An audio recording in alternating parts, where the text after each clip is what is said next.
그래서 여러분들도 무언가를 하실 때 항상 왜 하는지, 그 왜는 단순한 why가 아니라 대의 명분으로 한번 해보시면 좋겠다는 말씀을 전합니다. 이 세 명의 공통점이 있습니다. 뭘까요, 여러분?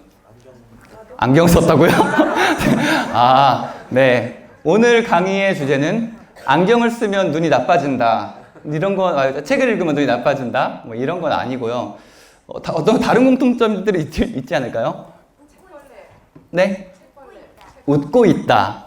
아, 책벌레. 네, 정답입니다. 이 세 명의 공통점이 부자나 성공한 사람은 아닌 것 같아요. 왜냐하면 이 왼쪽의 두 인물은 세계적으로 유명한 굉장히 큰 부와 성공을 거머쥔 인물이고, 저는 이제 막 시작하는 새싹일 테니까요.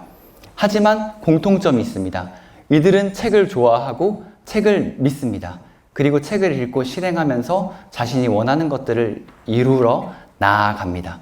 저는 이 둘이 얘기했던 말을 그대로 믿기로 했어요. 과연 독서를 많이 하면 부자가 될 수 있을까? 이 의문에 저는 예스를 던진 거죠. 여러분들께 한번 여쭤보고 싶어요.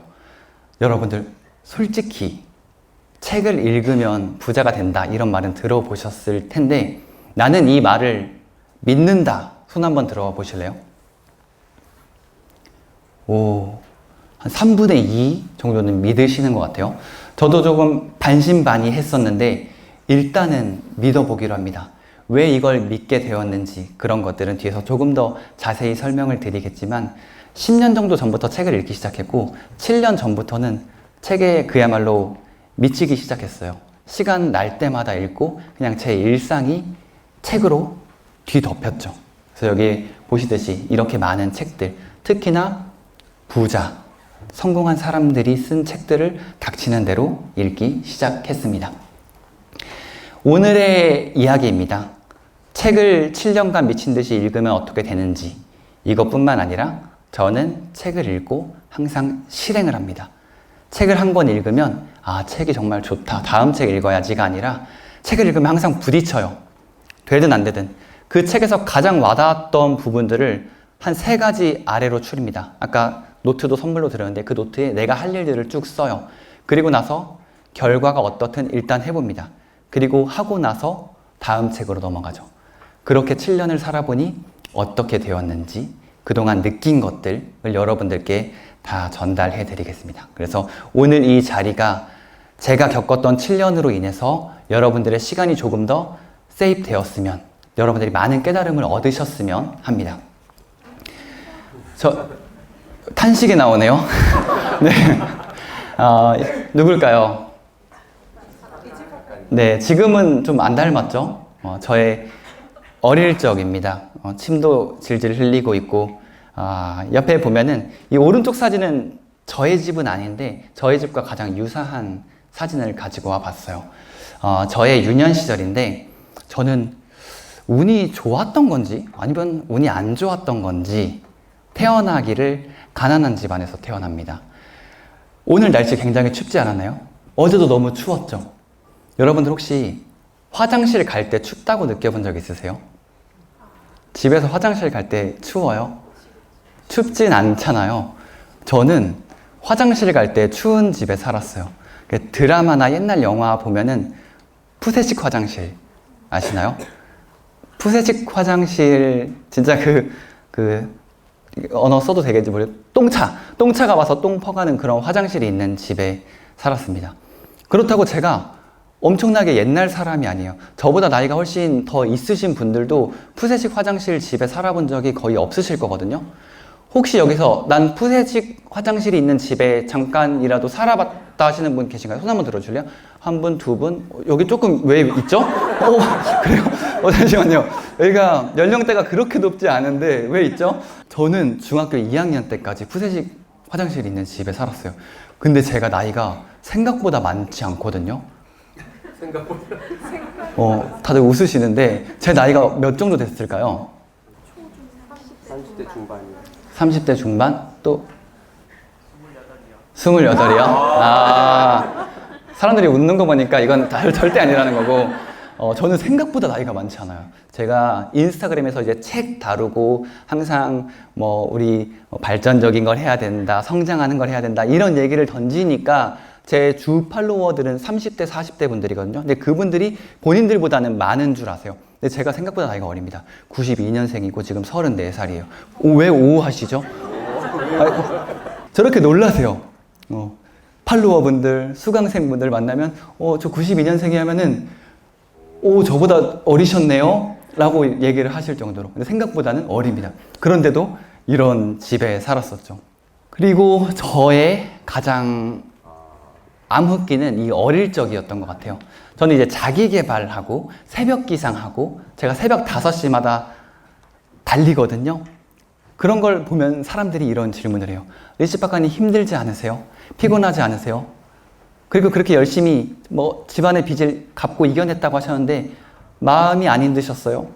안 힘들어요.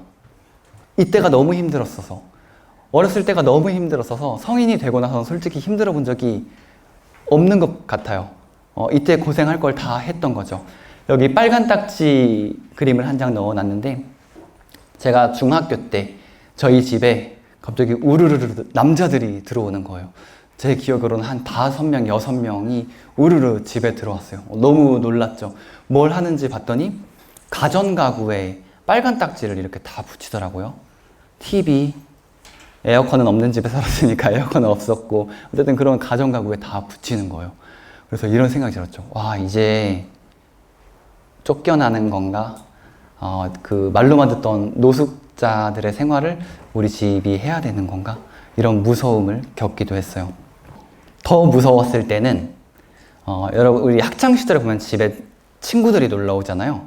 저는 사채업자분들이 놀러 왔어요. 초인종 띵동띵동 누르고 정말 무서웠어요. 지금 생각해도 무서워요. 당시 저는 어렸고 그분들은 건장한 성인이셨는데 통상 오는 분들이 20, 30대 남성분들로 기억을 해요.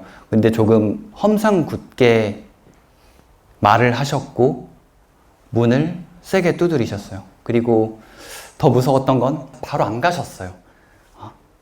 계속 두드리면서 있는 거 다 알아. 나와. 이런 얘기를 하셨어요.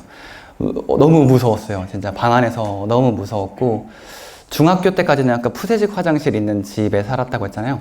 중학교 2학년, 3학년부터는 빌라로 이사 갔는데 빌라로 이사 가니까 그래도 대문이 아니라 현관문이 있잖아요. 현관문 그 작은 유리로 그 사람 가나 안 가나 그걸 살펴봤어요. 근데 소리 내서 가면 인기척 티가 날 거 아니에요. 그래서 정말 이렇게 조용히 가서 갔나 안 갔나 보고 그런 학창시절, 유년시절을 겪어서 그때가 이제 저의 암흑기였던 것 같습니다. 그래서 초인종 소리를 지금도 싫어해요. 누군가 저의 집에 눌러도 지금도 깜짝깜짝 놀라요. 원래 잘 안 놀라거든요. 근데 초인종 소리만 들으면 그렇게 놀라요. 그리고 다른 집에 방문을 해도 웬만하면 초인종은 안 눌러요. 앞에 가서 전화를 합니다. 나 왔어. 이게 너무 싫은 거예요. 지금도 성인이 되고 나서도 시간이 굉장히 많이 흘렀는데 지금도 무섭더라고요. 그래서 그런 암흑기를 보냈던 것 같습니다. 그리고 나서 성인이 됩니다. 제 대학교 때 모습이에요. 어떤가요? 지금이 낫나요? 이때가 낫나요? 지금이 나요. 지금이 나아요. 이때는 네, 말을 잊지 못하시는데 네, 대학교 때 ROTC라는 제도에 지원을 합니다. 여기 남성분들도 굉장히 많으신데 혹시 군대 다녀오셨죠? 군대 기간 어느 정도 다녀오셨죠? 21개월 다녀오셨다고 하고 한 분 더 여쭤볼까요? 네, 가운데 남성분 군대 얼마나 다녀오셨죠? 21개월. 네, 지금은 좀 더 줄어서 18개월이고 이렇게 많이 줄었는데 저한테 군 생활은 6년 4개월부터 시작했습니다. 왜냐하면 ROTC라는 제도가 2년 4개월인데 군장 학생이라는 제도를 지원하면 군 생활을 4년 더 하는 대신 장학금이 나왔어요. 집안이 어려워서 학비를 내고 그걸 생활할 여력은 안 됐었거든요. 용돈 성인 이후에 일단 받아본 적이 없죠. 그리고 저는 농담이 아니고 진담인데 저는 초등학교 6년 동안 500원, 1000원씩 돈을 모아서 중학교 입학할 때 교복을 제가 맞췄어요. 부모님이 너무 힘들어하는 걸 아니까, 부담되는 걸 아니까. 그리고 나서 중학교 3년 동안도 돈을 모으고 모아서 고등학교 올라갈 때 교복을 제 돈으로 했어요. 왜냐면 집이 어려운 걸 아니까 그 당시 제 기억으로는 20만 원 정도 하거든요, 교복이. 그 돈조차 어머니는 부담스러워 한다는 걸 아시니까 그렇게 했던 것 같아요. 그리고 성인이 되어서는 당연히 제가 스스로 알바하고 집에 손을 벌리지 않았죠. 그러다가 선택한 게 군장 학생이었어요. 지금 이 얘기를 왜 하냐면 그때는 너무 당연한 선택이었는데 지금 생각해보면 미안해요. 과거의 저한테 20살 꿈을 꿀 나이, 하고 싶은 것을 찾을 나이, 너 뭘 좋아해? 뭐 하고 싶어? 라고 물어봐야 할 나이인데 상황 때문에 선택을 했던 것 같아요. 직업 군인을. 그리고 남들 18개월, 21개월 가는 군대를 6년 4개월이나 선택을 하게 되죠. 그리고 나서 군에 들어가서 장교로 복무를 하게 됩니다. 군인 하면 굉장히 안정적이다, 철밥통이다 라고 하잖아요. 제가 군대에 가고 나서 우리 집에 빚, 어려운 상황 잘 해결이 됐을까요? 장교 월급이 적지는 않습니다. 네, 당연히 용사, 부사관 분들보다는 많은 봉급을 받고 있고 제가 대위로 전역하기 직전에는 연봉 5천 정도 받았었거든요. 적은 봉급은 아니죠. 그런데 집안의 상황이 나아졌을까요? 안 나아졌어요. 아마 상황이 어려워 본 분들은 아실 거예요. 밑 빠진 독에 물 붓기 라는 속담 아시죠? 딱 상황이 그래요. 여기 제가 군 생활할 때 함께 있던 친구, 용사 친구도 와 있거든요. 그때까지도 참 어려웠던 것 같아요. 나름대로 밝게 지냈지만 월급을 모아서 적금을 들고 적금이 어느 정도 차면 다른 친구들은 차를 사고 더 모아서 집을 사고 결혼을 하고 자신의 이런 커리어와 돈 이런 것들을 차곡차곡 모을 나이에 저는 계속 새 나가기만 했던 것 같아요.